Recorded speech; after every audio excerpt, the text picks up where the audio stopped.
जय माता दी। प्रिय भक्तजनों, आप सभी पर माता रानी की कृपा सदा सर्वदा बरसती रहे। आज दुर्गा अष्टमी का पवित्र दिन है, तो आइए माता रानी के चरणों का ध्यान करते हुए सुनते हैं माता रानी की बड़ी ही चमत्कारी और सभी मनोकामनाओं को पूरी करने वाली कथा। इस कथा को अंत तक जरूर सुनिएगा, क्योंकि अंत में मैं आपको बताने वाली हूँ दुर्गा अष्टमी का वो विशेष रहस्य, एक ऐसा नियम जिसे सही विधि से करने पर माँ दुर्गा स्वयं अपने भक्त की रक्षा का वचन देती है। तो मन को शांत करें, माँ दुर्गा का ध्यान करें और पूरी श्रद्धा के साथ इस पावन दुर्गा अष्टमी व्रत कथा को सुनना शुरू करें। या देवी सर्वभूतेषु माँ शक्ति रूपेण संस्थिता, नमस्तस्यै नमस्तस्यै नमस्तस्यै नमो नमः। ब्रह्मांड की सृष्टि के आरंभ में जब सत्य, रज और तम की शक्तियाँ कार्यरत थी, तब आदि शक्ति स्वयं ब्रह्मा विष्णु महेश में विभाजित हुई। ब्रह्मा ने सृष्टि की रचना की, विष्णु ने पालन का कार्य संभाला और महेश ने संहार की लीला प्रारंभ की। किंतु यह सब शक्तियाँ तब तक अधूरी थी जब तक उन्हें स्त्री ऊर्जा का सलल नहीं मिला था। यही शक्ति जब किसी अधर्म या अत्याचार के विरुद्ध उग्र होती है, तब वह दुर्गा का रूप धारण करती है। अष्टमी का वह दिन जब शक्ति अपनी चरम रूप में होती है और संसार की सभी नकारात्मकताओं का अंत कर सकती है। यही वह दिन है जब माँ दुर्गा ने महिषासुर नामक राक्षस का संहार कर धर्म की स्थापना की। देवी पुराण, मार्कंडे पुराण और स्कंद पुराण में दुर्गा अष्टमी का विस्तार से उल्लेख मिलता है। देवी भागवत में कहा गया है कि जब जब अधर्म बढ़ता है, धर्म लुप्त होने लगता है, तब तब देवी स्वयं प्रकट होती है। अब आइए जानते हैं उस दैत्य का जन्म कैसे हुआ जिससे इस धरती पर अराजकता फैल गई। महिषासुर एक असुर और महर्षि माता के गर्भ से उत्पन्न हुआ। उसके पिता रंभासुर ने भगवान ब्रह्मा से कठोर तपस्या कर यह वरदान प्राप्त किया कि उसे कोई देवता या राक्षस नहीं मार सकेगा, केवल एक स्त्री ही उसका अंत कर सकेगी। रंभासुर की मृत्यु के बाद महिषासुर ने राज्य संभाला और शक्ति की प्राप्ति हेतु कठोर तपस्या में लीन हो गया। हजारों वर्षों की तपस्या के बाद जब ब्रह्मा जी प्रकट हुए तो उसने मांगा, हे ब्रह्मदेव, मुझे अमरता का वरदान दे। ब्रह्मा जी बोले, जो जन्मा है उसका अंत निश्चित है, अमरता संभव नहीं, कोई और वर मांगो। तब महिषासुर ने छल पूर्वक कहा, मुझे ऐसा वर दे, मुझे कोई देवता, दानव या राक्षस ना मार सके, केवल स्त्री ही मेरा अंत कर सके, वे भी तब जब वे युद्ध कर सके। ब्रह्मा जी ने तथास्तु कहा और यहीं से प्रारंभ हुआ उसके आतंक का युग। महिषासुर अब असुरों का राजा बन चुका था। उसके पास अपार बल, तेज और मायावी शक्तियां थी। ब्रह्मा जी से वरदान पाकर वह अहंकार में चूर हो गया। उसने तीनों लोकों पर आधिपत्य जमाने की ठान ली। सबसे पहले उसका क्रोध देवताओं पर टूटा।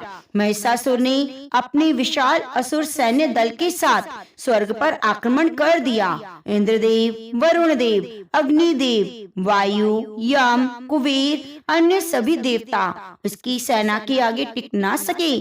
महिषासुर के पास आकार बदलने की शक्ति थी। वह कभी भैंसा बन जाता, कभी राक्षस, कभी हाथी तो कभी सिंह। इंद्र ने वज्र चलाया, अग्नि ने ज्वालाएं छोड़ी, लेकिन सब व्यर्थ। महिषासुर ने देवराज इंद्र के सिंहासन को छीन लिया और स्वर्ग पर अधिकार कर लिया। देवताओं को परास्त किया, ऋषियों मुनियों पर अत्याचार करने लगा। यज्ञ विध्वंस, वेदों की चोरी, साधना, उसने यज्ञ विध्वंस किए, वेदों की चोरी की, सभी की साधनाओं को नष्ट कर दिया, स्त्रियों का अपमान किया। महिषासुर का आतंक दिन प्रतिदिन बढ़ता जा रहा था। देवताओं ने ब्रह्मा, विष्णु, महेश्वर से शरण मांगी। इंद्र बोले, हे त्रिदेव, आपने महिषासुर को जो वरदान दिया है वह अब समस्त ब्रह्मांड के लिए संकट बन गया है। कोई देवता, दानव या राक्षस उसे पराजित नहीं कर सकता। उसका अंत अब केवल एक स्त्री ही कर सकती है, वे भी अत्यंत शक्तिशाली और युद्ध कला में निपुण हो। कृपया कोई उपाय करें। ब्रह्मा, विष्णु और महेश गंभीर हो गए। उन्हें महिषासुर की चुनौती का सामना केवल एक ही रूप में दिखा, शक्ति अर्थात आदि शक्ति। तब त्रिदेवों ने एक साथ अपनी शक्तियों को केंद्रित किया। सभी देवताओं ने भी अपने तेज का अंश उस एक बिंदु में समर्पित कर दिया। उस तेज से जन्म हुआ एक दिव्य नारी शक्ति का, जिसे समस्त ब्रह्मांड आज माँ दुर्गा के रूप में जानता है। जब ब्रह्मा विष्णु महेश ने अपनी अपनी शक्तियों को एक कर बिंदु में समर्पित किया, तब वही तेज आकाश को चीरता हुआ प्रकाशित होने लगा। चारों दिशाओं में एक दिव्य प्रकाश फैला। सभी देवताओं ने भी अपनी अपनी शक्तियों का अंश उस तेज में समर्पित किया। उस दिव्य प्रकाश से जन्म हुआ माँ दुर्गा का, जिनका तेज सूर्य से सहस्त्रों गुना अधिक था। उनका रूप, सौंदर्य और शौर्य का अद्भुत संगम था। उनकी 18 भुजाएं थी, प्रत्येक हाथ में एक दिव्य आयुध था। उनके चेहरे पर आभा चंद्रमा के समान शीतल थी। उनकी आंखें अग्नि के समान प्रज्वलित थी। चरणों में संसार की समस्त देवियां नतमस्तक थीं। उनके शस्त्रों में ब्रह्मा का कमंडल, विष्णु का चक्र, शिव का त्रिशूल, इंद्र का वज्र, यम का गदा, कुबेर का धनुष, वायु का खड्ग और अग्नि की ज्वाला थी। माँ दुर्गा को एक विशाल सिंह पर आरूढ़ किया गया। जैसे माँ ने सिंह पर बैठकर सिंहनाद किया, तीनों लोकों में गूंज उठी एक चेतावनी, हे महिषासुर, अब तेरे अंत का समय निकट है। देवताओं ने हाथ जोड़कर स्तुति की, या देवी सर्वभूतेषु माँ शक्ति रूपेण संस्थिता, नमस्तस्यै नमस्तस्यै नमस्तस्यै नमो नमः। उनकी स्तुति से प्रसन्न होकर माता रानी ने कहा, हे देवगण, आप चिंता मत करो, मैं स्वयं महिषासुर का वध करूंगी। धर्म की स्थापना और अधर्म के नाश के लिए ही मेरा यह रूप प्रकट हुआ है। आप सभी देवता हर्षित थे। उन्होंने देवी को नमस्कार किया, उनका आशीर्वाद लेकर लौट गए। स्वर्ग की सीमा पर देवी ने डेरा डाल दिया और महिषासुर को युद्ध के लिए ललकारा। जैसे ही माँ दुर्गा ने सिंह पर सवार होकर स्वर्ग की सीमा पर डेरा डाला, उनके तेज से आकाश कांप उठा।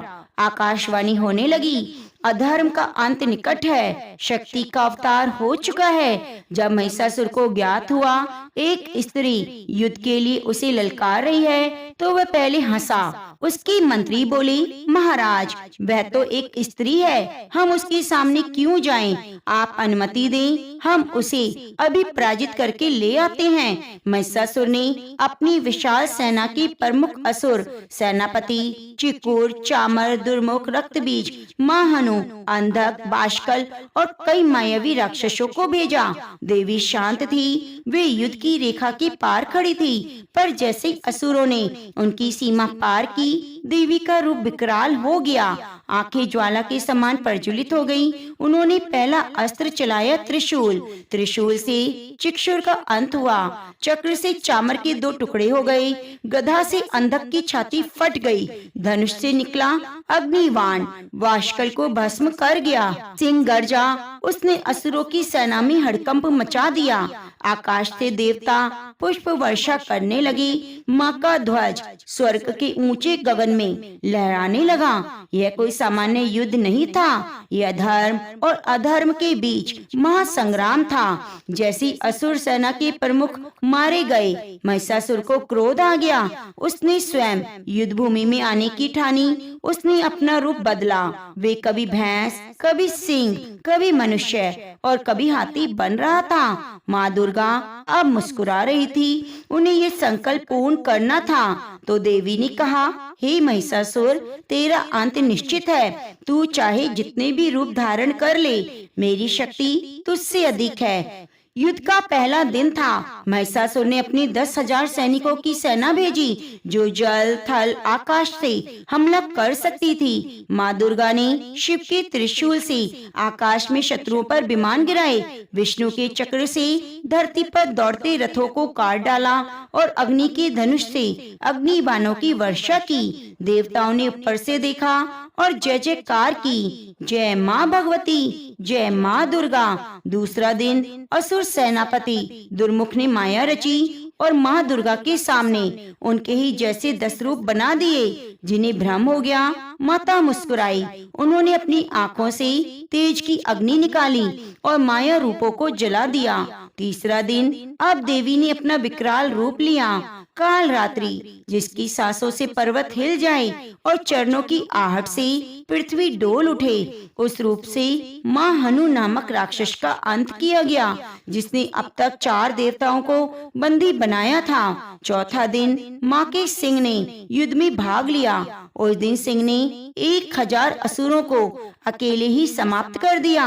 देवी ने कमंडल से अमृत छिड़का, जिससे देवताओं की शक्तियां लौटी। उन्होंने भी असुरों का प्रतिरोध किया। 5वां और 6ठा दिन पंचमी को देवी कात्यायनी बनी, पूर्ण शुद्ध शक्ति। षष्ठी को स्कंद माता, रक्षण और पोषण का रूप। इन दिनों में उन्होंने एक एक करके महिषासुर की सभी सेनापतियों का संहार कर दिया। 7वां दिन माँ के सिंहनाद से आकाश गूंज उठा। यह काल चक्र की पुकार थी। देवताओं ने आकाश से शंखनाद किया। अब अधर्म के दिन समाप्त होने वाले थे। 8वां दिन अष्टमी का दिन माँ के माथे से एक तेज पुंज निकला। उससे जन्मी चामुंडा देवी, जिन्होंने असुरों की उपसेनाओं को समाप्त किया। देवी ने तलवार से एक ही बार में चंड और मुंड का सर काट दिया। 9वीं का दिन अब केवल एक युद्ध शेष था। महिषासुर और माता दुर्गा का आकाश शांत था, परंतु वातावरण में अदृश्य कंपन हो रहा था। माँ दुर्गा सिंह पर आरूढ़ थी। उनकी आंखों से ज्वाला निकल रही थी, हाथों में शस्त्र झिलमिला रहे थे। माँ ने कहा, आज धर्म और अधर्म के बीच निर्णायक युद्ध होगा। हे महिषासुर, सामने आओ। महिषासुर युद्ध भूमि से प्रकट हुआ। उसके विशाल शरीर पर कवच थे, आंखें लाल अंगारों की तरह।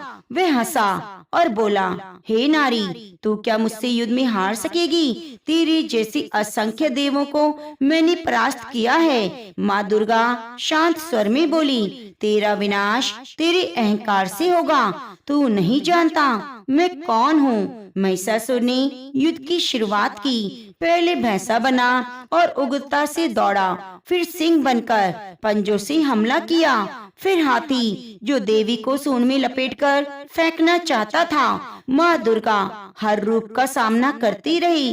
त्रिशूल से भैंसे पर प्रहार किया, चक्र से सिंह की गर्दन पर वार किया, गदा से हाथी रूप की सूंड तोड़ दी। महिषासुर ने फिर से अपना मूल रूप लिया, अर्ध मानव अर्ध भैंसा। माँ ने अपना विशाल रूप लिया। 10 दिशाएं गूंज उठी। उन्होंने सिंह पर चढ़कर महिषासुर की छाती में त्रिशूल घोंप दिया और एक ही क्षण में उसका अंत कर दिया। आकाशवाणी हुई, सत्य की जय हुई, शक्ति की विजय हुई। देवताओं ने आकाश से पुष्प वर्षा की। इंद्र, ब्रह्मा, विष्णु, शिव सभी माँ दुर्गा को प्रणाम कर उनसे कहने लगे, हे माँ, आपने सृष्टि की रक्षा की, हमें पुनः स्वर्ग दिलाया। हम आपके चरणों में नतमस्तक हैं। माँ ने कहा, जो भक्त दुर्गा अष्टमी के दिन मेरा व्रत पूजन और कथा श्रवण करेगा, उसके सभी पाप नष्ट हो जाएंगे और उसे मेरी कृपा सदैव प्राप्त होगी। महिषासुर पर विजय प्राप्त करने के उपलक्ष्य में ही देवी दुर्गा की पूजा का विशेष पर्व दुर्गा अष्टमी कहलाता है। यह नवरात्रि के 8वें दिन मनाया जाता है, जब देवी दुर्गा का रुद्र और करुणा में दोनों रूपों की पूजा होती है। इस दिन भक्त महिषासुर मर्दिनी के रूप में माँ को नमन करते हैं। शास्त्रों में कहा गया है, दुर्गा अष्टमी का व्रत रखने से जीवन की सभी बाधाएं नष्ट हो जाती हैं, पापों का क्षय होता है, जीवन में शक्ति और समृद्धि का आगमन होता है। अब हम आपको सुनाने जा रहे हैं एक प्राचीन लोक कथा, जिसमें माँ दुर्गा ने एक गांव को राक्षसी उत्पात से बचाया और अपने भक्त को जीवन दान दिया। यह कहानी है श्रद्धा, भक्ति और शक्ति की। तो चलिए आरंभ करते हैं माँ दुर्गा की प्राचीन कथा। बहुत समय पहले की बात है। उत्तर भारत के एक छोटे से गांव कांचनपुर में देवी दुर्गा की एक प्राचीन मूर्ति थी। गांव के लोग उसे जगदम्बा माई कहते थे। वर्ष में 2 बार नवरात्रों पर वहाँ बड़ा मेला लगता। गांव के बाहर एक बुढ़िया देवी माई रहा करती थी, जो हर दिन माँ दुर्गा की पूजा करती, उनके नाम का भजन करती। लोग उन्हें पगली कहते, पर वे कहती माँ आएगी रक्षक बनकर। जब संसार रोएगा, माई हंसकर संकट हरेगी। उसी समय जंगलों में रक्तासुर नामक एक राक्षस उत्पात मचा रहा था। कहा जाता है वह महिषासुर का वंशज है, जो फिर से माँ दुर्गा को चुनौती देना चाहता था। रक्तासुर की एक शर्त थी कि जो भी माँ दुर्गा को पुकारेगा वह उसे मार देगा। गांव भयभीत था, मंदिर वीरान हो गए, पर वे माई हर रात दीप जलाकर भजन करती और कहती, रक्तासुर चाहे जितना भी बलवान हो, जब दुर्गा जागेगी तो संकट मिट जाएगा। फिर एक रात देवी बाई ने आंखें बंद करके जोर से पुकारा, हे महाकाली, हे माँ जगदम्बा, आओ अपने बच्चों की रक्षा करो। हे महाकाली, हे जगदम्बा, आओ अपने बच्चों की रक्षा करो।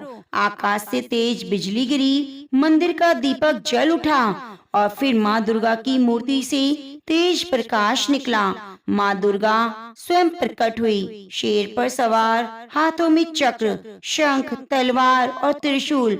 उन्होंने देवी बाई की तरफ देखा और कहा, अब तू चैन से देख, अधर्म का अंत होने वाला है। जंगल में रक्तासुर ने गरज कर कहा, मैं फिर से तेरा अपमान करूंगा। हे दुर्गा। माँ ने त्रिशूल उठाया, युद्ध आरंभ हुआ।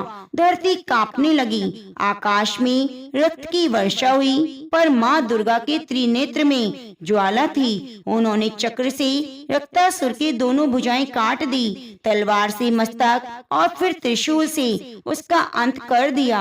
गांव में शांति आ गई। अगली सुबह जब लोग मंदिर पहुँचे तो माँ की मूर्ति की आगे एक नई मूर्ति दिखी, देवी बाई की, जिसमें लिखा था, जिसने सच्चे मन से पुकारा उसी में माँ का वास हो गया। उस दिन से हर अष्टमी को गांव में देवी बाई मेला लगता है। माँ दुर्गा के साथ उनकी भक्त की भी पूजा की जाती है। जय माँ दुर्गा, जय माँ भवानी। माता का आशीर्वाद सदा आपके ऊपर बना रहे। अगर आपको ये कथा अच्छी लगी है तो वीडियो को लाइक करें, अपने दोस्तों और परिवार के साथ शेयर करें, चैनल को सब्सक्राइब जरूर कर लीजिए। प्रिय भक्तों, अब आइए आपको सुनाते हैं माँ भवानी के सच्चे भक्त की कथा। एक ऐसा समय जब धरती पर धर्म की ज्योति मंद पड़ रही थी। राक्षसों का अत्याचार इतना बढ़ गया कि देवता तक परेशान थे।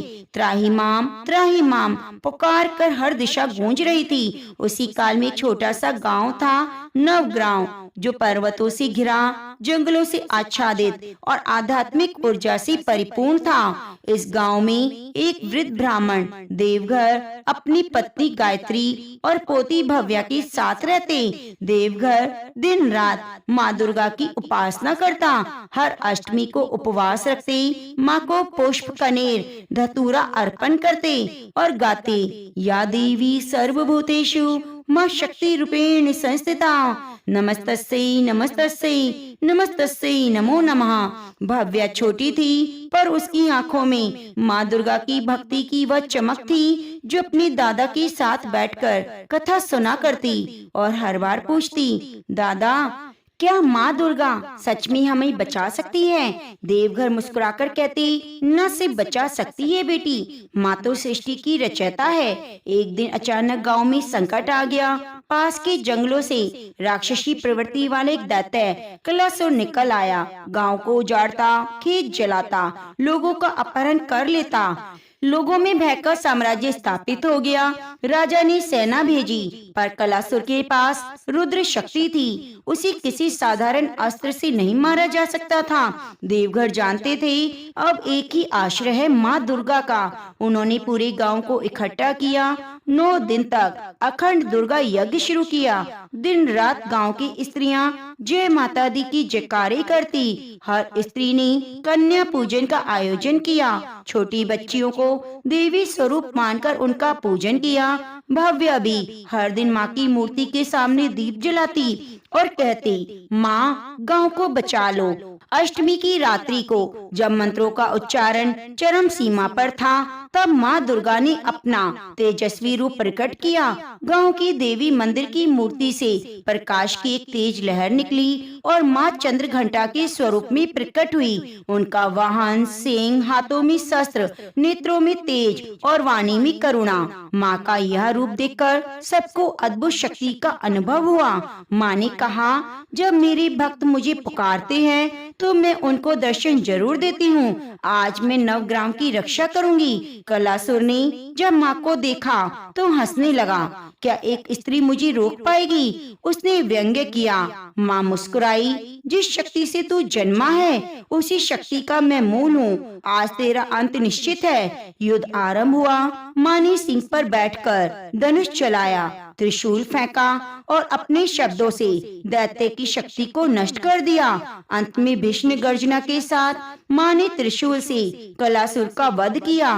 पूरा आकाश जय माता दी की घोष से गूंज उठा। अगली सुबह जब लोग जागे तो गांव में फिर से हरियाली, प्रसन्नता, उल्लास फैल गया। मंदिर के गर्भगृह में माँ की मूर्ति मुस्कुरा रही थी। देवघर ने कहा, आज हमने प्रत्यक्ष देखा माँ अपने भक्तों की रक्षा कैसे करती है। भव्य माँ की मूर्ति के आगे हाथ जोड़कर बोली, माँ मैं भी बड़ी होकर आपके जैसी शक्ति बनूंगी जो सबकी रक्षा करेगी। उस दिन से हर अष्टमी को नवग्राम में दुर्गा पूजन होने लगा और गांव की कन्याएं माँ के समान शक्ति और तेज की प्रतीक मानी जाने लगी। अगर आपको यह कथा भी पसंद आई है तो कृपया वीडियो को लाइक करना ना भूलें और शेयर जरूर कीजिए। हमारे चैनल को सब्सक्राइब जरूर कर लीजिए। अब आइए आपको सुनाते हैं एक अद्भुत लोक कथा जिसमें माँ दुर्गा ने न केवल अधर्म का नाश किया बल्कि अपने सच्चे भक्त को जीवन दान देकर सिद्ध किया कि सच्चे मन से की गई प्रार्थना कभी व्यर्थ नहीं जाती। यह कथा है एक वीर ग्रामीण और माँ दुर्गा की कृपा की। बहुत पुराने समय की बात है। उत्तर भारत के एक सघन वन से घिरे गांव शिवपुर में धीरज नामक एक निर्धन परंतु अत्यंत भक्तिपूर्ण युवक रहता था। उसके माता पिता नहीं थे। पशुओं को चराकर लोगों के खेतों में काम कर वे अपनी आजीविका चलाता। धीरज का सबसे बड़ा सहारा था माँ दुर्गा, जिसे वे अपनी जननी माता मानता। धीरज प्रतिदिन नदी किनारे बने छोटे से दुर्गा मंदिर में जाकर माँ की पूजा करता। वहीं बैठकर घंटों भजन गाता और माँ से बातें करता जैसे कोई बेटा अपनी माँ से करता है। एक बार शिवपुर में भयंकर संकट आ गया। जंगलों से एक राक्षस उत्पन्न हुआ। उसका नाम था महिषासुर। वह आधा मानव आधा भैंसा, शक्तिशाली, क्रूर, अहंकारी। उसने कई गांव लूटे, किसानों की फसलें जला दी, लोगों को अपना दास बना लिया। शिवपुर गांव में भय का वातावरण छा गया। गांव के प्रमुख पुजारियों ने एकत्रित होकर देवी दुर्गा की आराधना की, पर किसी को यह आशा नहीं थी कि माँ स्वयं प्रकट होंगी। इधर धीरज दिन रात माँ से विनती कर रहा था, हे माँ, हम तुझसे रक्षा की भीख नहीं मांगते, हम तो बस तुझसे तेरी कृपा दृष्टि मांगते हैं। उस रात धीरज को स्वप्न में माँ दुर्गा के दर्शन हुए। वे सिंह पर सवार थी, हाथों में विविध शस्त्र, नेत्रों में तेज, मुख पर करुणा। माँ ने कहा, धीरज तू मेरा सच्चा पुत्र है, तुझे ही महिषासुर का अंत करना होगा, मैं तेरे साथ हूँ। सुबह उठते ही धीरज को विश्वास हो गया। माँ ने उसकी पुकार सुन ली। गांव के लोग पहले तो उसका उपहास करने लगे, परंतु जब धीरज ने एक प्राचीन गुफा से दिव्य अस्त्र प्राप्त किया जिसे स्वयं माँ ने उसे दान किया था, तभी वह स्तब्ध रह गया। धीरज ने जंगल में जाकर महिषासुर को ललकारा। कई घंटों तक भीषण युद्ध हुआ। महिषासुर ने क्रोधित होकर अपना रूप बदला। कभी सिंह, कभी हाथी, कभी पर्वत, लेकिन हर बार धीरज में नई शक्ति उत्पन्न होती। जब महिषासुर ने विशालकाय भैंसी का रूप लिया तो धीरज को कुचलने के लिए दौड़ा।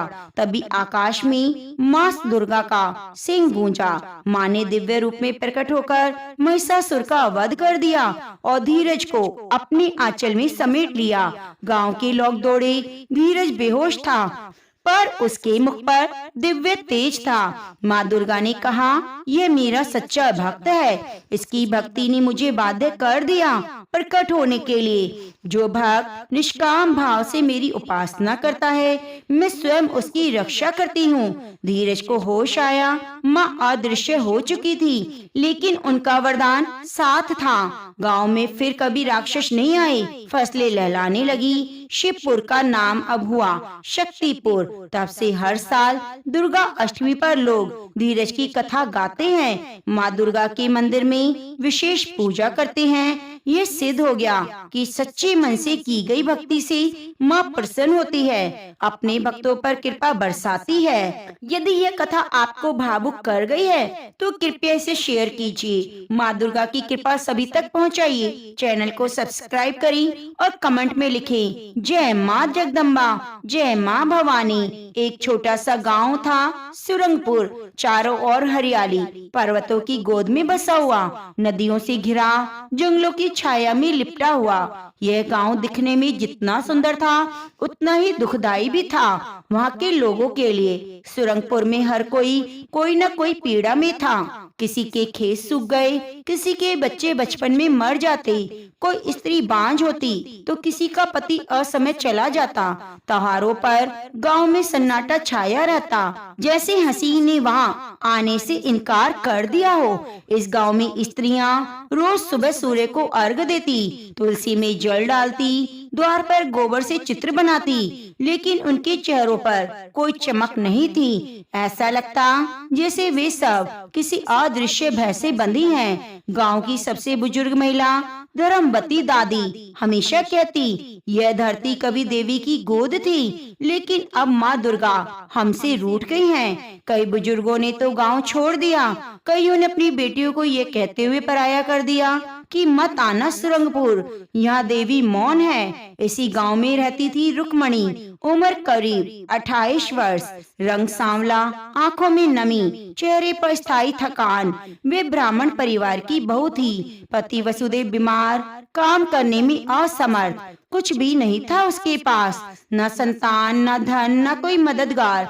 2 वक्त की रोटी के लिए रुक्मणी जंगल से लकड़ियां काट कर लाती, गांव में बेचती। रुक्मणी के लिए हर दिन एक युद्ध था, गरीबी से, बीमारी से और सबसे बड़ी बात अपने भाग्य से। एक रात्रि आई जब गांव में तेज आंधी चली, बिजली कड़की, आकाश से वर्षा होने लगी। छप्पर से टपकते पानी के नीचे बैठकर रुक्मणी ने अपने फटे आंचल से देवी दुर्गा की मिट्टी की मूर्ति को ढका।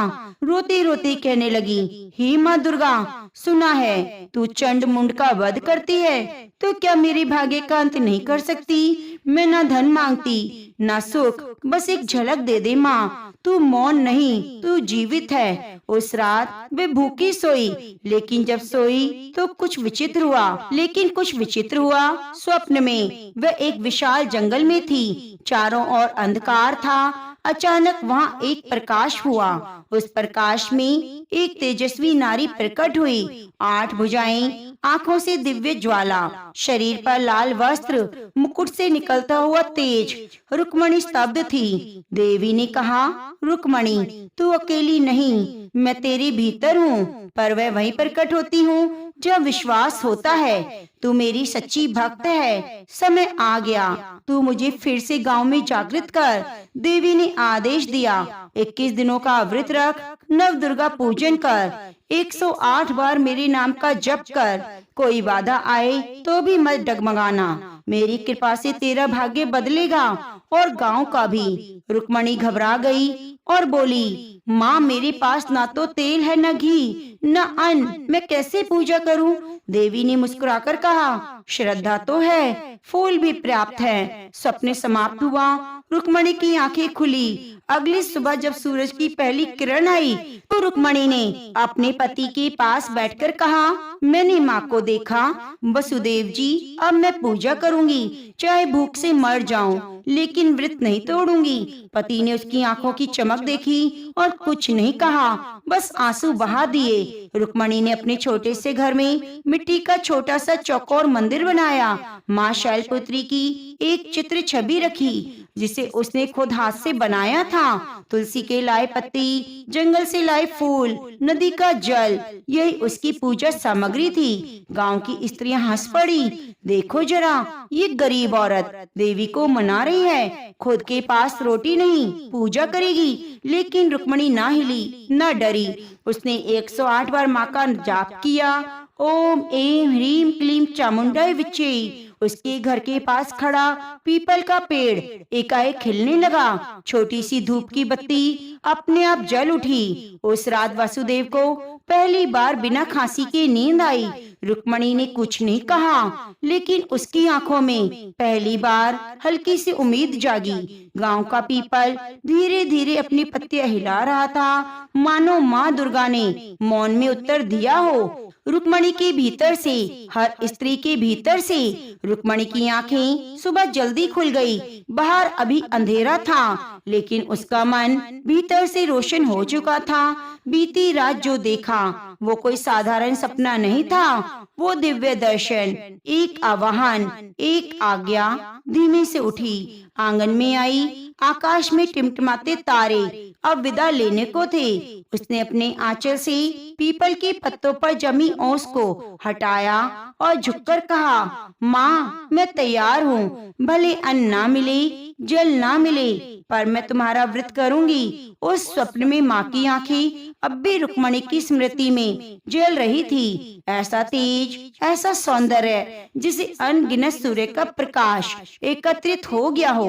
वह याद करती रही माँ के वो 8 हाथ, एक हाथ में त्रिशूल संकट का नाश करने वाला, दूसरे हाथ में कमल करुणा का प्रतीक, तीसरे में चक्र न्याय का प्रतीक, चौथे में गदा रक्षक का प्रतीक, बाकी हाथों में वर मुद्रा, अभय मुद्रा, धनुष, जल पात्र। देवी की वाणी अब भी उसकी कानों में गूंज रही थी कि तू मेरी आराधना कर, मुझे प्रसन्न कर, मैं तेरे भीतर हूँ। उससे लकड़ी के एक छोटे से पटरे पर लाल कपड़ा बिछाया, मिट्टी के कलश में जल भरकर नारियल रखा, आम के 5 पत्ते रखे। यहीं से शुरू हुई उसकी नवरात्र आराधना। हर दिन रुक्मणी एक एक रूप की पूजा करती। शैलपुत्री, ब्रह्मचारिणी, चंद्र घंटा, कुष्मांडा, स्कंद माता, कात्यायनी, कालरात्रि, महागौरी और सिद्धिदात्री। जब गांव की स्त्रियों ने देखा रुक्मणी सुबह सुबह तुलसी के पत्ते, आंवले की डाली, नदी से लाया जल लेकर पूजा कर रही है, तो हंसी उड़ाने लगे। कहने लगे, कहाँ ये भूखी औरत, कहाँ देवी की आराधना। माँ दुर्गा की तो घी कपूर चंदन चाहिए पूजा के लिए, क्या पत्तों से पूजा होगी? रुक्मणी कुछ न कहती। उसका ध्यान संसार से हटकर केवल माँ की ओर था। दूसरे दिन जब वह नदी से जल लेने गई तो रास्ते में सूखी झाड़ी के नीचे कुछ पड़ा दिखा। जाकर देखा, एक अज्ञात स्त्री की थैली जिसमें कुछ पूजा सामग्री थी, कपूर, हल्दी, चंदन, रोली, लाल चुनरी। उसने चारों ओर देखा, कोई नहीं था। वह समझ गई माँ ने भेजी है ये थैली, जैसे संकेत दे रही है, मैं तेरे साथ हूँ। अगले दिन उपवास सबसे कठिन था। वसुदेव को बुखार हो गया, घर में दवा तक नहीं थी, ऊपर से खुद भूखी रुक्मणी को चक्कर आने लगे। लेकिन उसने जल नहीं पिया, फल नहीं खाया, बस माँ का नाम जपती रही। रात को जब वसुदेव को पसीना आया, उसका बुखार टूट गया। रुक्मणी के लिए कोई छोटी बात नहीं थी। माँ ने फिर संकेत दिया, साधना सच्ची हो तो चमत्कार होता है। चौथे दिन दोपहर को एक वृद्धा आई, गठरी लादी, बाल बिखरे, आंखों में गहराई, बोली, बिटिया सुन, माँ की पूजा कर रही है। रुक्मणी ने सर झुकाकर कहा, हाँ माई। वृद्धा ने मुस्कुराकर एक थाली आगे रखी। उसमें 5 बेलपत्र, थोड़ी मिश्री, एक मिट्टी का दीपक था। उसने कहा, माँ के लिए है, ले जा।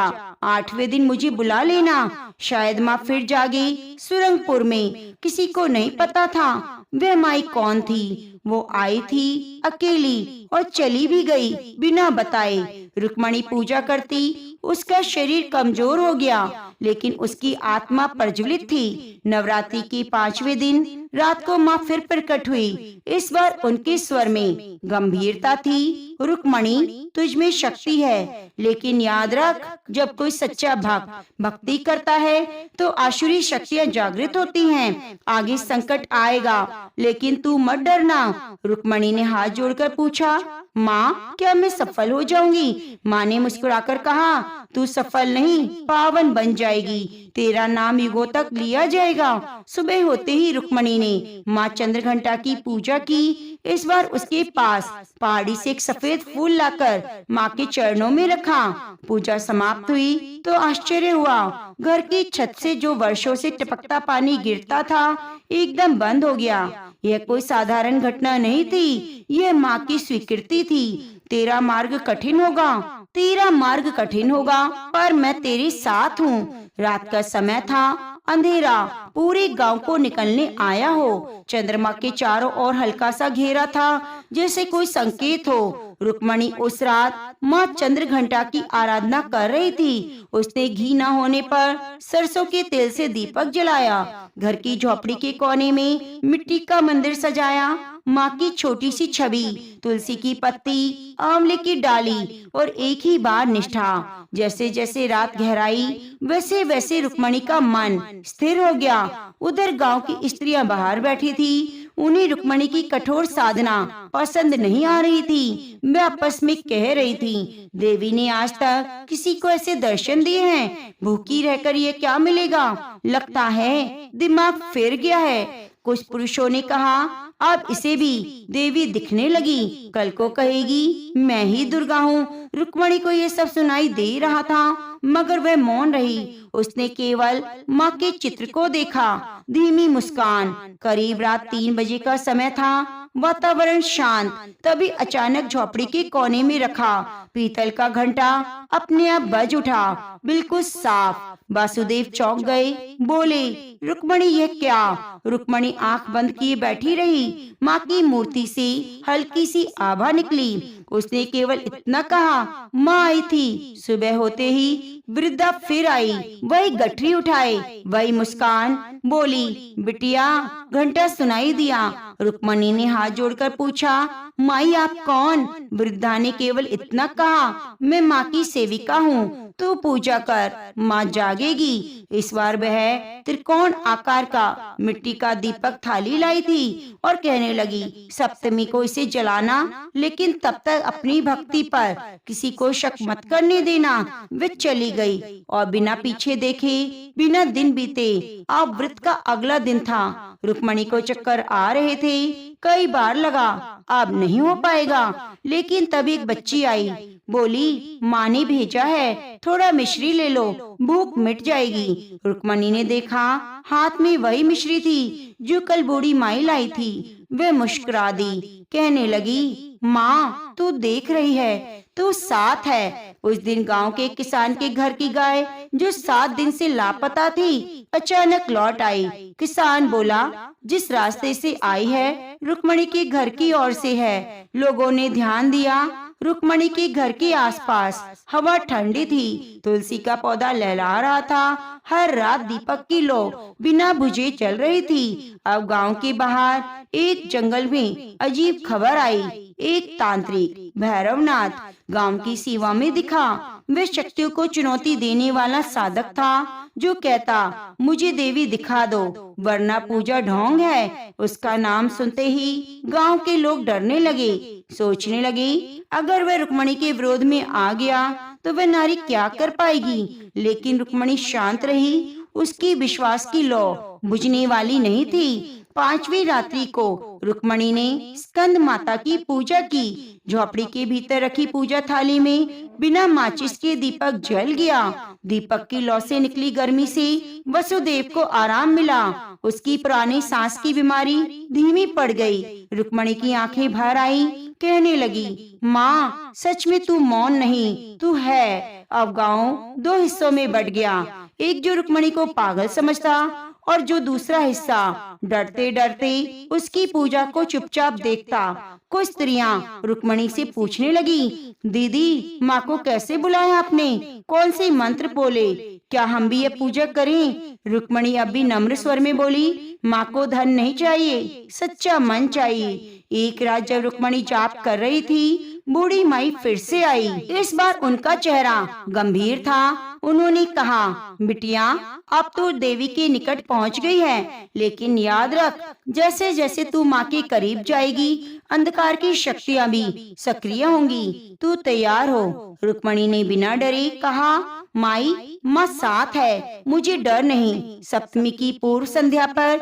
सुरंगपुर के आकाश में रहस्यमय रंग छा गया। एक और भक्ति की लुक लुक धीमे धीमे जल रही थी, एक और भक्ति की लौ धीरे धीरे जल रही थी। दूसरी ओर गांव वालों की आंखों में संशय अभी भी बाकी था। रुक्मणी ने चौथे दिन उपवास आरंभ किया।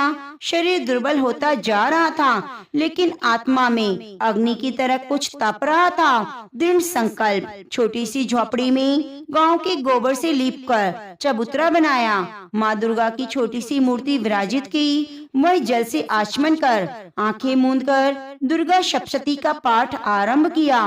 धीरे धीरे उसकी जीवा पर संस्कृत के कठिन श्लोक सहज बनने लगे। वह भूल चुकी थी कि भूख क्या है, प्यास क्या है। अब केवल माँ में ही वह लीन हो गई। गांव की औरतें उसकी दशा को देखकर ठिठोली करती, कहती, अरे ब्राह्मणों का पाठ, इस नीच जात की औरत को क्या आता है, कहीं देवी नाराज ना हो जाए, ये अशुद्ध मुंह से नाम ले रही है। तो कुछ पुरुषों ने कहा, यह देवी को प्रसन्न करना इतना आसान नहीं होता, हम क्यों भूखे रहते हैं। परंतु रुक्मणी के लिए यह केवल पाठ नहीं था, ये उसकी आत्मा की पुकार थी। उसे हर रोज भोजन का आग्रह किया। कोई कहता थोड़ा दूध पी ले, कोई कहता फल खा ले, लेकिन वह एक ही बात कहती, मैंने माँ से वचन लिया है, जब तक नवमी पूरी नहीं होगी अन्न जल नहीं लूंगी। सप्तमी की सुबह चमत्कार हुआ। गांव की सबसे बड़ी समस्या थी पशुओं का गायब होना। कई हफ्तों से गांव के बैल, गाय, बकरी, बछड़े जंगल की ओर चले जाते और लौटकर नहीं आते। खेतों की जुताई बंद हो गई थी, दूध मिलना बंद हो गया। लेकिन उस दिन जैसे ही रुक्मणी ने सप्तशती का पाठ कीलक स्त्रोत का पूर्ण किया, गांव के पास जंगल से धूल उड़ती दिखाई दी। सब लोग दौड़कर वहां पहुंचे। देखा सभी पशु लौट रहे थे, कोई उनके वापस ला रहा था। एक बच्चा चिल्लाया, माँ ने चमत्कार किया, माँ देवी जाग गई। लेकिन बुजुर्गों ने डांटा, छोटे मुंह बड़ी बात मत कर। रुक्मणी उस रात माँ ब्रह्मचारिणी की पूजा के लिए फूल चुन रही थी, लेकिन खेत में कांटों से उसका पैर कट गया, रक्त बहने लगा।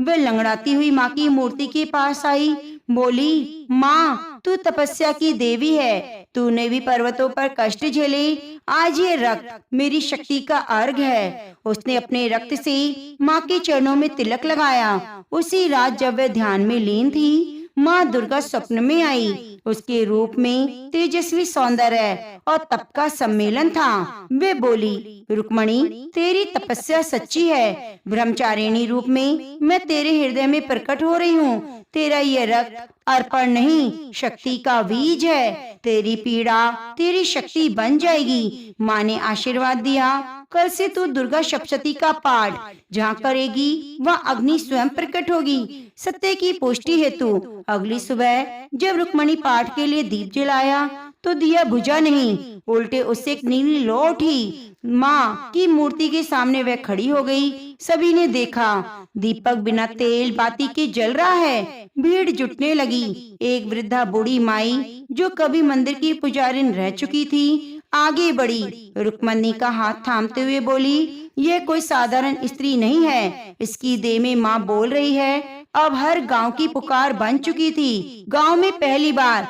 एक बदलाव की लहर उठी। कुछ लोग कल तक उपेक्षा कर रहे थे, आज रुक्मणी को फूल, जल, अक्षत अर्पित करने लगे। गांव में सरपंच ने आकर कहा, यदि देवी वास्तव में जाग चुकी है तो कल सभी घरों में श्वेत दीपक जलेंगे और हम मान लेंगे माँ दुर्गा स्वयं स्त्री में वास कर रही है। रुक्मणी मुस्कुरा दी। वह जानती थी माँ को अब किसी प्रमाण की आवश्यकता नहीं।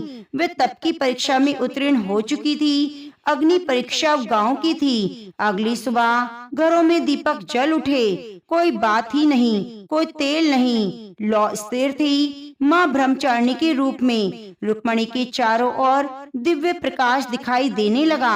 अब वह केवल रुक्मणी नहीं थी, वे साहस और तप की मूर्ति बन गई। नवरात्रि का अगला दिन उपवास, जाप और लगातार दुर्गा सप्तशती के पाठ ने रुक्मणी की देह को बहुत दुर्बल कर दिया। उसकी आंखों के नीचे गहरे काले घेरे थे, होंठ सूख चुके थे, पांव कांपते हुए, फिर भी उसकी दृष्टि स्थिर थी माँ की मूर्ति पर। उस दिन माता रानी की आराधना कर रही थी युद्ध की देवी जो शांत थी, रुद्र भी जिनके घंटे की गूंज से दानव थर्राते हैं, जिनका स्वरूप हर पीड़िता के भीतर जागता है। रुक्मणी ने कमजोर कंठ से श्लोक पढ़ना शुरू किया।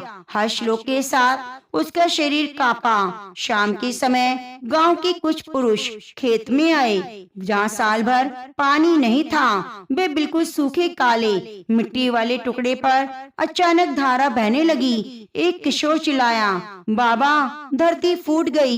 लोग दौड़ते हुए आए, देखा खेत में एक चश्मा बह रहा है, बिल्कुल वैसा जैसा कभी रुक्मणी ने सपने में माँ ने दिखाया था। ये वही खेत था जहाँ रुक्मणी पहले फूल चुनने गई थी। लोग अब धीरे धीरे कुछ जोड़ने लगे, वहीं से फूल, वहीं से जल। क्या ये संयोग है? बूढ़ी माई कांपते स्वर में बोली, माता रानी का घंटा बज रहा है, वे आने वाली है। अब रोज शाम को रुक्मणी की झोपड़ी के सामने 10-15 लोग इकट्ठे होने लगे। स्त्रियां, बच्चे, कुछ बुजुर्ग। रुक्मणी ने किसी को बुलाया नहीं, लेकिन माँ के चमत्कारों ने उन्हें खींच लिया। माता रानी की कृपा से गांव की शक्ति का जागरण शुरू हो गया।